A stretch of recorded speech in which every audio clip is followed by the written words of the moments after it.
Alright, chat. 3 very scary, true rainy night horror stories.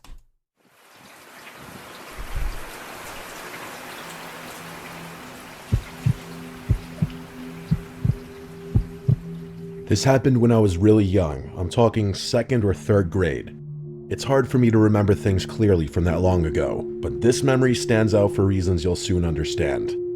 It was a school day, and it had been raining cats and dogs all day. After picking me up from school, my parents left the house for some upscale events. I can't remember if it was a fundraiser or a dinner party or something else entirely.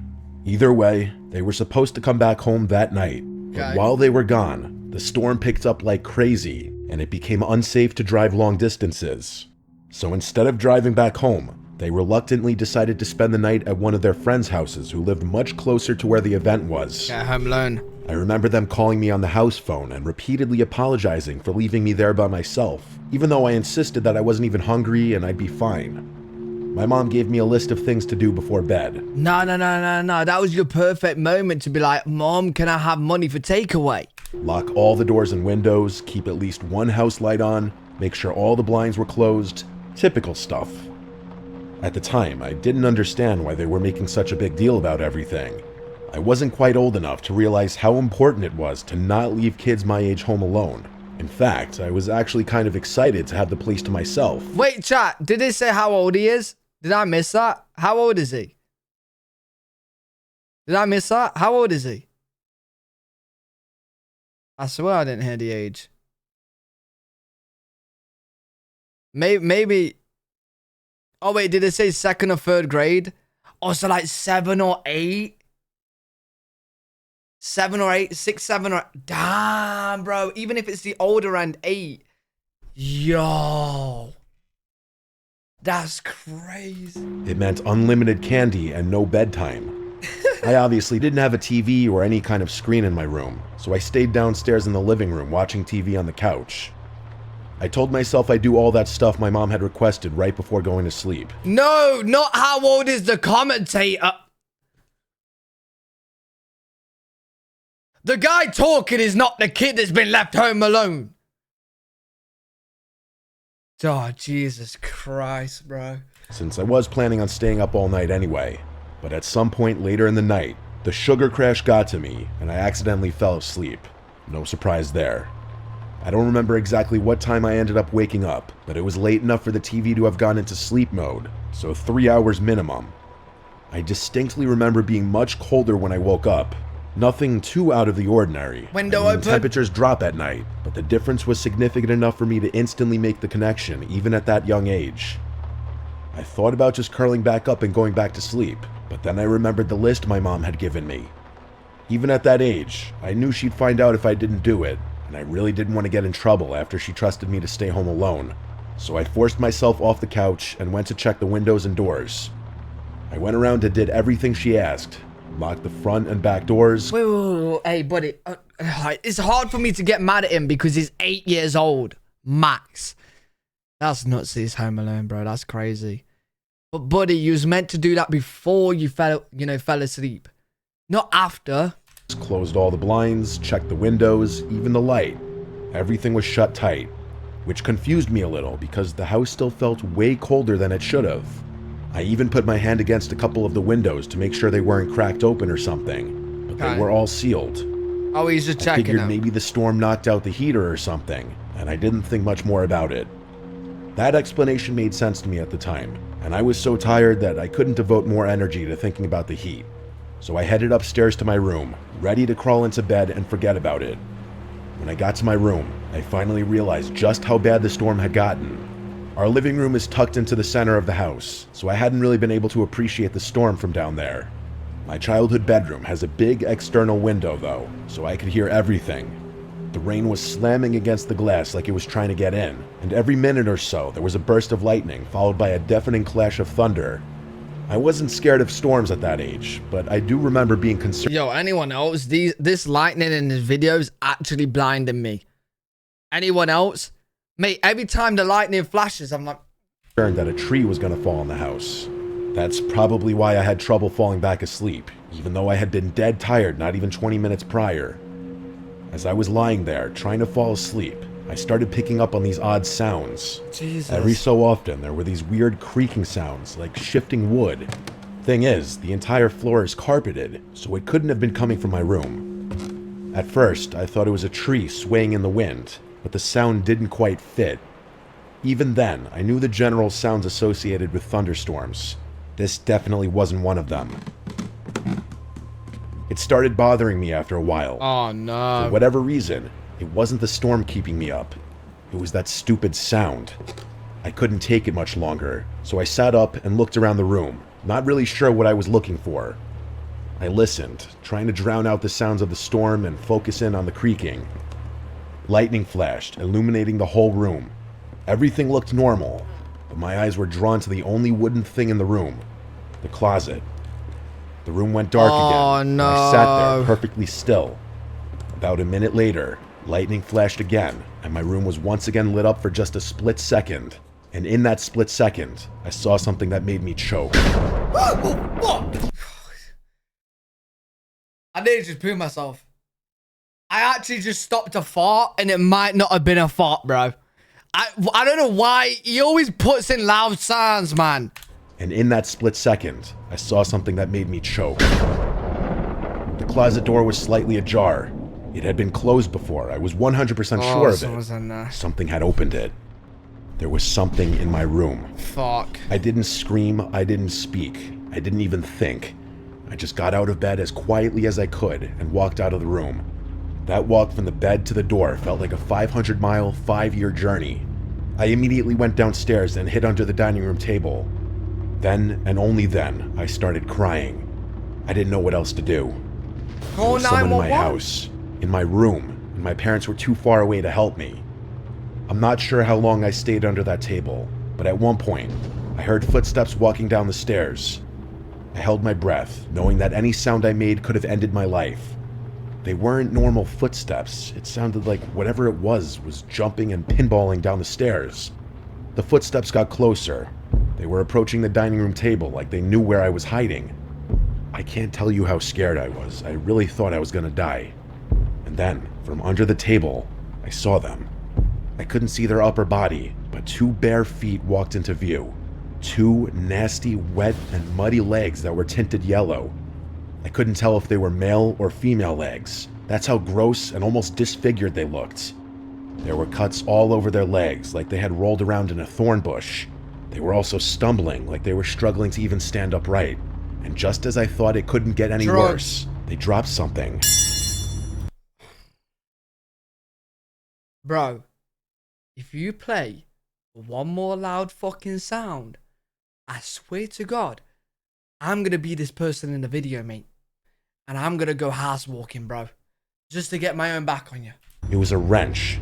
It clattered against the floor, and I'm telling you, it took every fiber in my being to fight back a scream. If that person bent down to pick the wrench up, they'd definitely see me. With wide eyes, I watched as that person stood still, not picking up the wrench, but not walking away either. Pass it to him. It felt like a standoff, where any wrong move could end my life. Eventually, they finally continued walking, and I couldn't see them anymore. I listened as the chaotic footsteps stomped and stumbled around my first floor for what felt like an eternity. And then, finally, the front door opened and shut. They were gone. I stayed hidden under that table for a long time after that. Part of it was fear, but another part of it was what I can only describe as trauma. That'd be I horrible. just remember being shaken and scared. I was at the ripe age where I understood how dangerous the situation was, but not old enough to know how to deal with it. The rest of the night was kind of a blur. I picked the wrench up off the floor, not wanting my parents to find it the next morning. After making sure the front door was locked, I slunked back upstairs, crawled into bed, and fell asleep. Everything went back to normal after that. For whatever reason, I was terrified to tell my parents.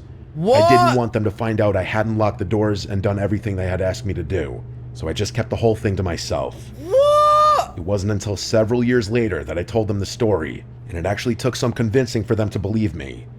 Looking back, not telling them the moment it happened was an awful decision since there was nothing that could have been done about it so far removed from the incident. If I'm being frank, this experience traumatized me for basically the rest of my childhood.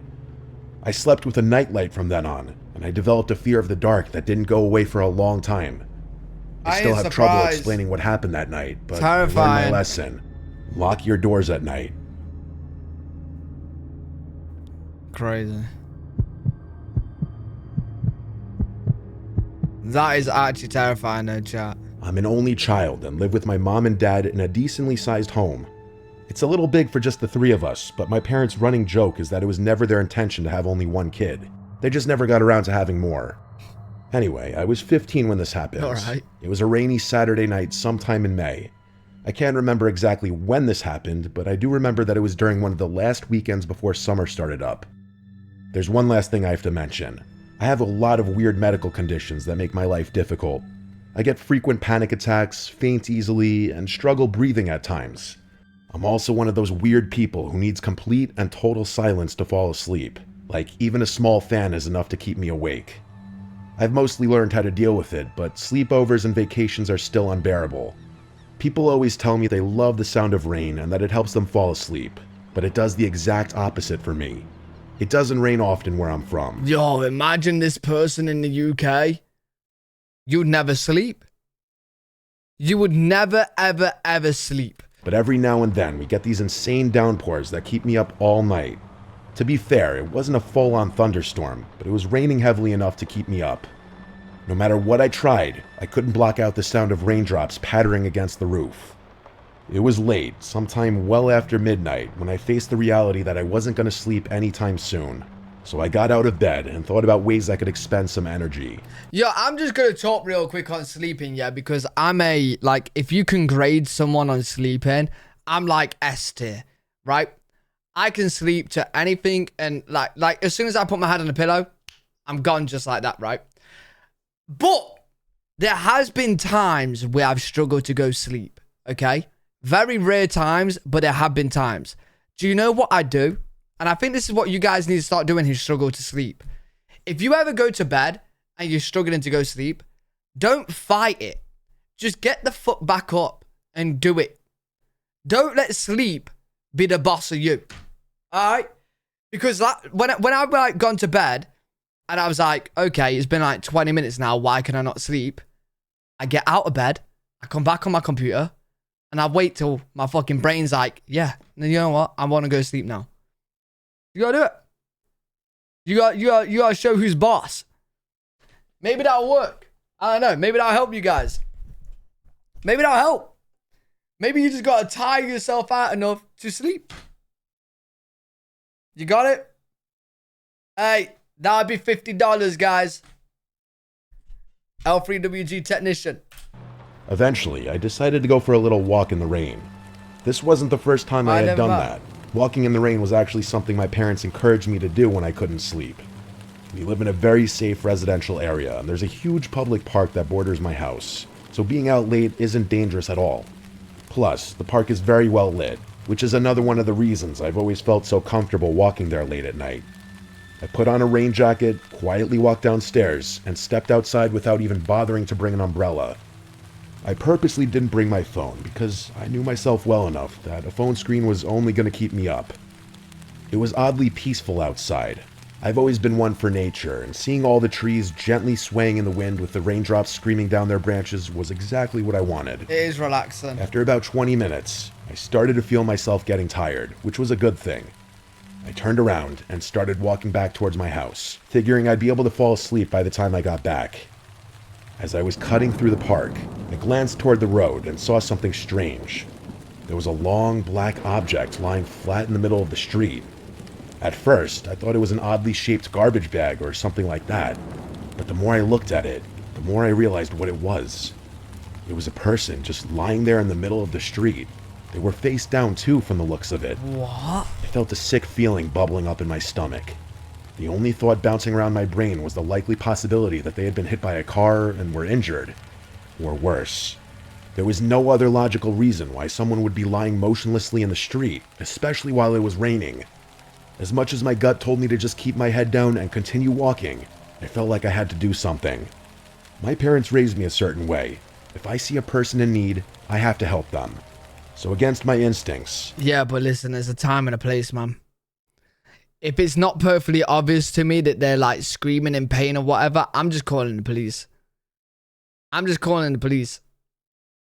Unless I see them like, you know, I can see blood, I can see them, you know what I mean? I know they've been hit or whatever.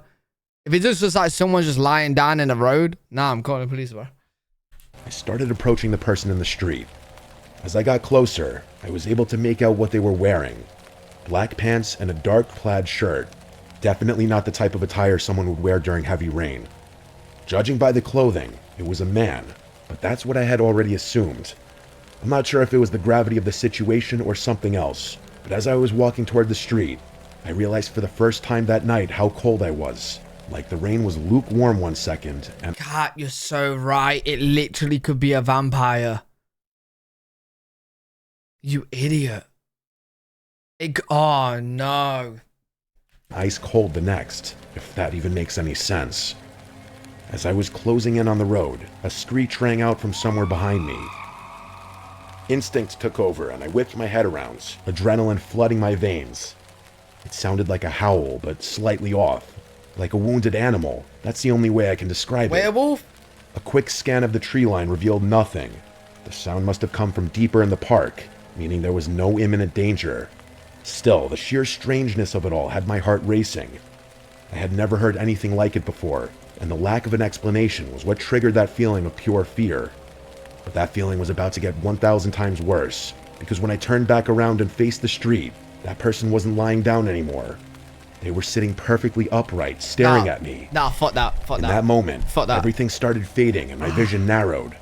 The only thing keeping me from passing out right there was the muffled sound of 1,000 raindrops pattering all around me. Yo, run. Before I could react, that person stood up and started sprinting towards me with a demonic smile on his face. Oh my fucking And what's no. worse, he was holding what looked like a kitchen knife.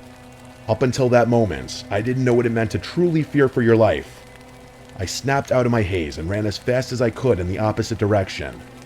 As soon as I started running, I heard him yell, "I'll kill you," at the top of his lungs. The wet grass made it impossible to run at full speed, but my one saving grace was that whoever was chasing me would have to deal with the same thing. I didn't want to lead him to my house, so I ran towards the trees, hoping I could lose him in the park. That's where the screech had just come from, I know, but I didn't have another choice. I didn't look back once. I just ran like my life depended on it. And considering how insanely cracked out that guy looked, I think my life actually did depend on it.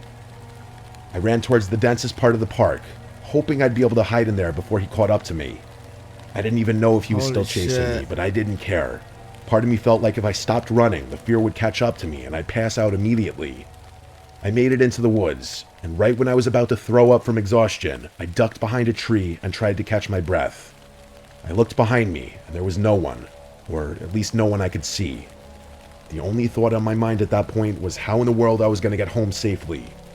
I didn't feel comfortable moving, so I just waited there. I must have waited at least 20 minutes before finally stepping out from behind that tree. I took the long way home, around the backside of the park and through this other section that spit me out a few streets away from my house. No one followed me. I finally made it home and collapsed on my bed, Weird, drenched man. and basically traumatized. I never got an answer for anything that happened that night. That howl is honestly what confuses me the most. I have a hard time believing it was somehow related to the man that tried to attack me. Wait, you got chased by a guy lying down in the middle of the road in the rain, screaming, "I'll kill you," in a weird demonic way, but the howl that could be an animal is the one that freaked you out the most? Confused you the most? But it's just too coincidental. I think what happened is that guy heard the screech too, looked up, saw me, and then did whatever he did for whatever reason. As for his motivation, I have no idea. There's just crazy people out there. Maybe he was on drugs or something. I know it's not a real explanation, but I can't think of a better one. I still live in the same house today, and even though several years have gone by, it's hard not to think about this experience every so often. No, that would terrify me to go out the house.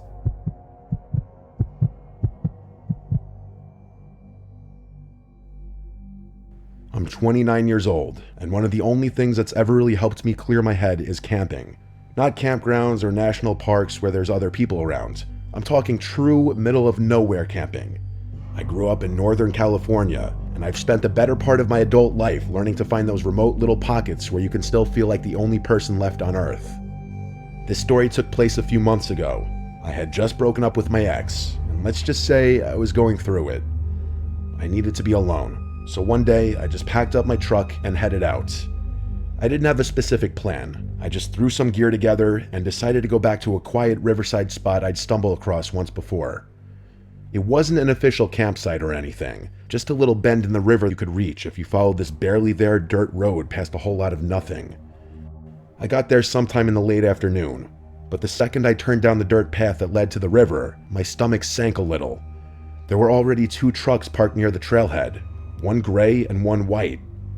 I couldn't see anyone around, but just knowing other people were out there kind of killed the vibe for me. I hadn't driven all this way out in the middle of nowhere to interact with people. I sat there for a second, debating whether I should just turn around and find another spot. But I told myself it was a big stretch of river. Mate, it's a big forest. Just go like a mile down the road, right? Chances were, whoever owned those trucks were camped far enough away that I wouldn't even see them. I hiked maybe 15 minutes downriver when I saw 2 guys fishing up ahead. They looked like the type you'd expect to see fishing. Thick beards, a little overweight, heavy boots, but it seemed like they were more focused on something else. As I got closer, Fishing one with of them their quickly bodies. covered something with his jacket and gave me this awkward half smile. As I passed, he called out, saying something about how they were just target shooting cans and didn't mean to freak me out. I just gave a polite nod and kept walking without saying anything. As I kept walking, I couldn't help but replay the guy's comments in my head. It wasn't even what he said that bothered me. It was how rushed and awkward it came out. Like he was trying too hard to sound casual. I got that uneasy feeling you get when something doesn't quite add up. But I pushed it down. People out there weren't exactly known for their social skills. It wasn't that weird for rural folks to be a little off when it came to talking to strangers. You gotta trust your gut. I told myself to let it go and focus on finding a good spot to set up camp.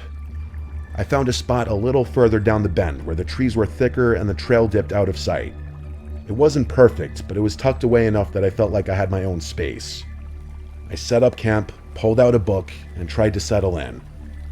It started raining lightly not long after, so I threw on my rain jacket and kept at it, letting the sound of the river and the soft drizzle drown everything else out. Later, I wandered down to the rocks by the river's edge to reflect a little bit. That's when I noticed someone across the water. It was one of the guys from earlier, the one who had called out to me, only this time he was alone. He spotted me and waved. I hesitated, then waved back, figuring it was better to be friendly. He yelled across, asking for my name. I don't know why, but I shouted back my real name, Anisha, without really thinking about it. He stood there for a second after I answered, then pulled something out of his jacket. At first, I thought it was a phone, but then I realized it looked more like a disposable camera. Before I could even process it, he held it up and took a picture of me from across the river. Oh, hell no. Then, without another word, he just turned and started walking back up the riverbank like nothing had happened. If you don't fucking leave right now, I swear to God, bro. If you don't leave right now... I was beyond creeped out. The weird speech patterns and mannerisms were one thing, but taking a picture of me, that was next level strange. I headed back to my campsite and just figured I'd stay put for the rest of the night. After the sun went down... Oh, everything's fine, bro. Everything's fine. Oh, some weird guy made a weird comment earlier. Okay, then he came up to my camp, but on the other side, right? He kind of knows where I am. He took a picture of me in a weird way. Maybe I stay here. Why not? Like, bro, do people have brains? I crawled into my tent and tried to get some sleep, but my mind wouldn't shut off. I kept replaying the breakup in my head, picking apart every word, every mistake, every what if. I don't know how long I lied there like that, just listening to the river and the light patter of rain against the tent. At some point, though, I started hearing something else. Faint, uneven sounds, like someone stepping carefully over wet ground. At first, I tried to convince myself it was just the rain or some animal, but the longer I listened, the clearer it became. Footsteps, circling the campsite, and the second I made that connection, my stomach dropped straight through the ground. I didn't even have to wonder who it might be. I'm no fool. I never go into the woods alone without protection. Alright, well, that is good. You got a gun. Congrats. But the fact you said you're no fool is kind of, you know, well, you could have just gone somewhere else and camped somewhere else. You literally can just move it. And this was no exception. I didn't hesitate. I grabbed my handgun from where I kept it tucked by my sleeping bag. Then I unzipped the tent and stepped out into the rain. My heart was pounding so hard I could hear it in my ears, but I needed to stay calm. I clicked my flashlight on and swept it across the trees, and there he was. That creep from earlier, standing a few yards away, half hiding behind a tree. He wasn't smiling or scowling, he just had this blank expression on his face like he wasn't all there mentally. Shoot him. The scariest part wasn't his demeanor though, but the fact that he was holding a small axe in his left hand. For a second, I couldn't move. Shoot All I him. could think about was how far I was from anyone. Self-defense. How nobody would even hear me scream if it came to that. Shoot him. But somehow, I managed to raise the gun and level it at him. I forced my voice to stay calm, even though every part of me was screaming. As sternly as I could, I said, "Leave now or I'll kill you." His facial expression didn't change at all. This is why people die. This is why people die. You can't hesitate, bro. You can't hesitate. Shoot him. Ask questions later. Know what I'm saying? Mate, he's standing next to your account with an axe. That's a good enough reason for me. That's a good enough reason for me. It was like my words meant nothing to him. After a few seconds of silence, he mumbled something about how his friend Ivan had discouraged him from coming to find me, and that he had to take care of Ivan. I didn't wait for him to say anything else. I fired a shot straight into the trees above his head. He stumbled a bit. You actual motherfucker. Bro, how'd you make me? Clearly not expecting me to do that. I thought I got I shot. leveled the gun at him again, a little more confident now. I told him it was his last chance and to drop the axe. He did, and a huge wave of relief washed over me. But I wasn't out of the woods yet. I told him to take his shoes off so that he'd have trouble following me, and then made sure he didn't have any other weapons on his person. Once I was sure he wasn't armed, I told him to go to my tent and grab my gear. I watched him like a hawk as he fumbled with my stuff, forcing him to toss it all out into the open where I could see it. I packed the essentials as fast as I could, never letting him out of my sight. I jammed the axe into my backpack and made sure I wasn't forgetting anything. I'd have to leave the tent behind, but that was a small price to pay for staying alive. No. See, now if you shot him, you can get all your stuff. Why should you lose your stuff because of this weirdo? Why? You know what I'm saying? Why? I then grabbed his shoes and threw them as far as I could into the darkness, and I told him to walk in the opposite direction. I kept the light on him the whole time, and the moment he walked far enough out of sight, I turned and started hiking back up the river as fast as I could. That was the scariest part of the whole encounter, stumbling through the pitch-black forest in the rain with a potential murderer behind me. I wasn't sure if he was following me, but I didn't care. I just kept going, trying to use the flashlight as minimally as possible. Both pickup trucks were still in the pullout when I finally made it back to my car. Where's the other guy? I didn't stop though. I threw everything in and sped out of there. When I got cell service back, I called the police and reported the whole incident, describing my location as best as I could. A few months have passed since then, and I'm not sure if anything ever came of it, but I'm not going out of my way to find out. What still scares me most about the whole thing is that comment he made about his friend Ivan, that he quote-unquote took care of him.